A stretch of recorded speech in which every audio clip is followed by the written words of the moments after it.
Assalamualaikum warahmatullahi wabarakatuh. Salam kebajikan untuk kita semua.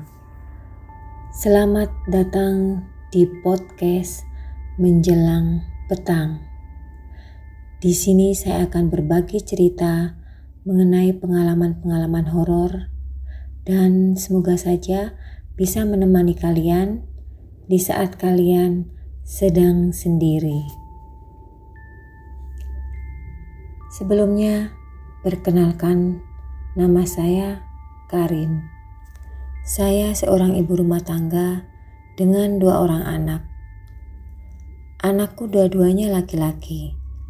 Yang nomor 1 berusia 12 tahun dan duduk di kelas 1 SMP. Dan yang satunya lagi masih berumur 3 tahun dan masih belum sekolah. Di sini saya akan bercerita mengenai pengalaman kami sekeluarga setelah suami saya pindah kerja dan menempati rumah baru. Cerita yang menurut saya menakutkan karena seumur hidup belum pernah mengalami kejadian yang di luar nalar. Sebelum saya lanjutkan ceritanya, jangan lupa subscribe, like, komen, dan nyalakan notifikasi agar kalian bisa terus mendengarkan cerita-cerita horor yang lainnya. Kejadian ini terjadi pada awal pandemi.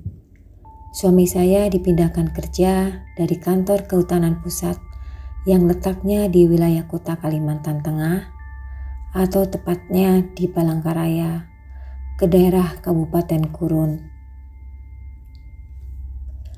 Perjalanannya memakan waktu sekitar 3 jam dengan kondisi jalan yang berliku-liku dan meliuk-liuk. Hal ini menyebabkan anakku yang paling kecil, yang biasa kami panggil adik, tiba-tiba muntah. Mungkin karena tidak terbiasa dengan kondisi jalan yang begitu. Akhirnya saya memberikan obat anti mabok agar dia bisa tidur di perjalanan. Dan setelah 3 jam perjalanan, akhirnya sampai juga kami di kota Kurun. Situasi di kota Kurun tidak seramai di kota Palangkaraya. Tapi ya masih lumayan lah. Masih ada alun-alun kecil dengan pemandangan sungai yang airnya tidak begitu jernih. Kami tidak langsung tinggal di rumah yang rencananya akan kami tempati selama kami pindah di Kurun ini. Karena rumah itu masih dalam tahap perbaikan. Jadi kami masih tinggal di rumah dinas yang disediakan sementara oleh kantor tempat suami bekerja. Akhirnya malam itu kami beristirahat dan juga mempersiapkan semuanya untuk besok pagi. Keesokan harinya, suami bersiap berangkat ke kantor barunya. Tetapi hanya sebentar saja, mungkin hanya untuk perkenalan.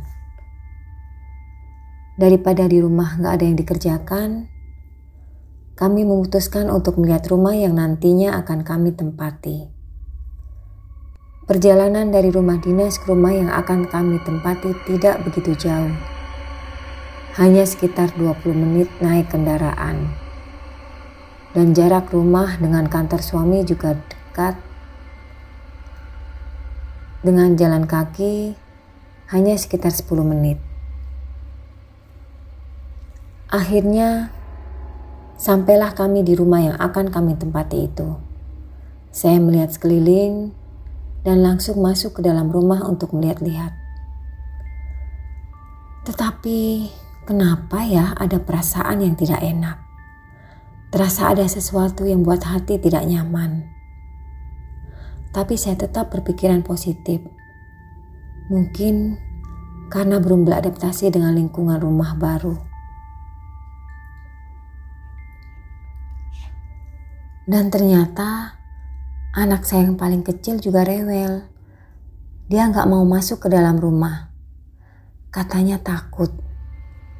Tapi kalau saya tanya takut apa, dia nggak mau jawab. Cuma bilang takut dan nggak mau masuk. Saya pikir adik masih asing dengan rumah baru itu sama seperti saya. Akhirnya saya biarkan adik menunggu di teras rumah. Karena biarpun saya bujuk, dia tetap tidak mau masuk.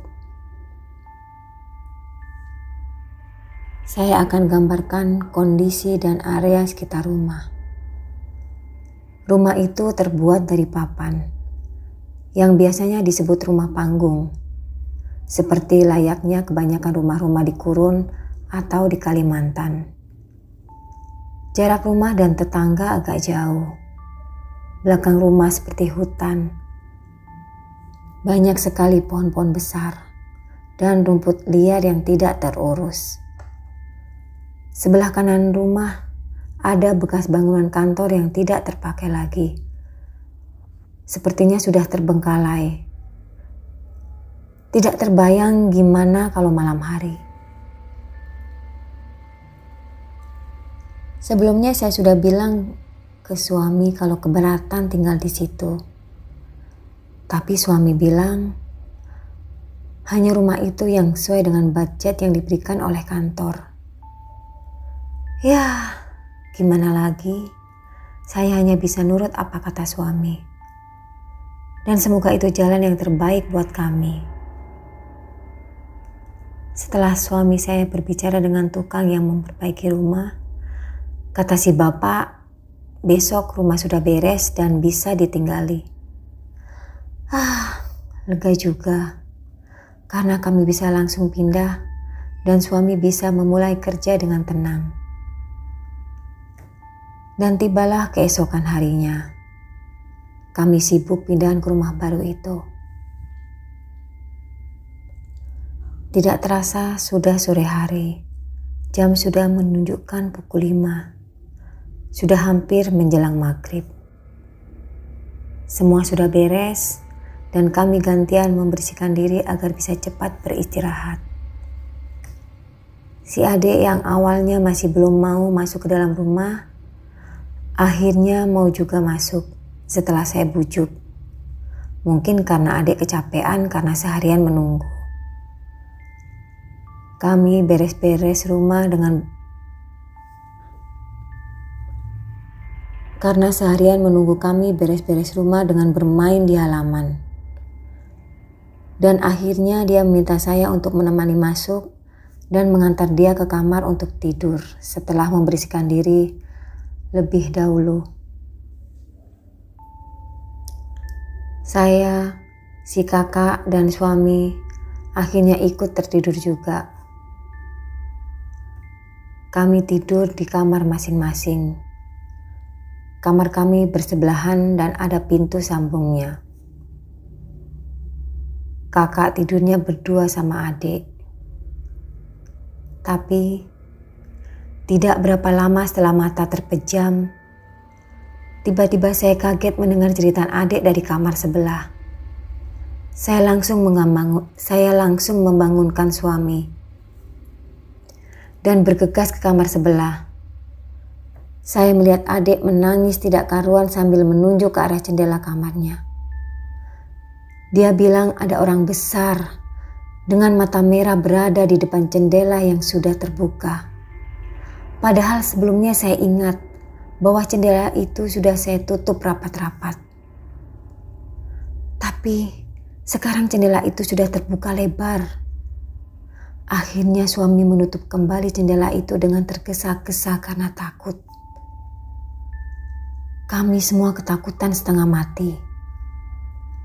Pada saat saya dan suami berada di kamar mereka, orang besar yang dibilang adik sudah tidak ada. Sepertinya dia langsung menghilang. Akhirnya kami semua keluar dari kamar dan pindah ke ruang tengah. Saya mencoba menenangkan adik dan menyuruh untuk tidur lagi sambil saya peluk. Kami bertiga hanya bisa berdoa dan berharap agar pagi cepat datang. Sedang jam masih menunjukkan pukul 2 malam. Tapi Ternyata situasi tenang itu tidak berlangsung lama. Karena di pintu belakang terdengar ketukan beberapa kali. Padahal orang biasa tidak mungkin bisa mengetuk pintu. Karena di belakang rumah itu cuma ada pepohonan seperti hutan dan rumput-rumput liar. Dan untungnya adik tetap tidur, tidak mendengar ketukan itu. Saya bilang ke suami, "Ya, siapa itu ya? Siapa yang mengetuk pintu itu? Saya takut ya." Tiba-tiba terdengar suara angin kencang seperti mau merobohkan rumah ini. Akhirnya suami saya berbicara dengan lantang. "Hai kalian, saya di sini tidak mengganggu kalian. Saya minta izin untuk menempati rumah ini buat bekerja. Mohon jangan ganggu kami." Tapi sepertinya ketukan itu tidak berhenti, malah semakin menjadi. Dan tidak berapa lama, kami melihat sekelebat bayangan putih yang terbang di dekat jendela ruang tengah. Astagfirullah, apa itu ya? Saya langsung menjerit tanpa sadar, membuat adik terbangun dan langsung menangis. Kami ketakutan luar biasa. Kami terus menyebut nama Allah. Dan akhirnya malam itu juga kami keluar dari rumah itu. Tidak mau bertahan sampai pagi. Dan kembali ke rumah dinas menghindari gangguan-gangguan itu lagi. Sampainya di rumah dinas, saya dan suami tidak bisa tidur lagi sampai menunggu pagi datang. Dan keesokan harinya, kami bercerita ke tetangga sebelah rumah dinas. Ternyata rumah yang sekarang kami tempati itu adalah rumah yang terkenal angker. Sudah beberapa keluarga yang dulunya pernah tinggal di situ, tapi semuanya hanya bertahan beberapa hari saja. Dan 12 tahun sudah rumah itu terbengkalai. Sampai akhirnya kami yang menempati rumah itu. Kami berdua langsung lemas. Saya bilang sama suami tidak mau lagi tinggal di situ. Kasihan anak-anak. Dan tidak apa-apa kami relakan uang untuk perbaikan rumah itu. Yang pasti kami tidak mau pindah lagi dan tinggal di situ. Semalam saja kami sudah tidak tahan, apalagi berlama-lama. Tidak terbayang godaan apa lagi yang akan datang. Nah, sampai di sini cerita horor pengalaman pribadi saya di rumah baru yang tidak akan pernah lupa dari ingatan saya sampai detik ini. Masih banyak cerita-cerita horor yang lainnya yang akan saya bagikan untuk kalian. Untuk itu, jangan lupa subscribe, like, komen, dan nyalakan notifikasi agar kalian bisa terus mendengarkan cerita-cerita horor di podcast Menjelang Petang. Dan terima kasih buat yang sudah meluangkan waktu untuk mendengarkan cerita ini. Wassalam, salam kebajikan untuk kita semua.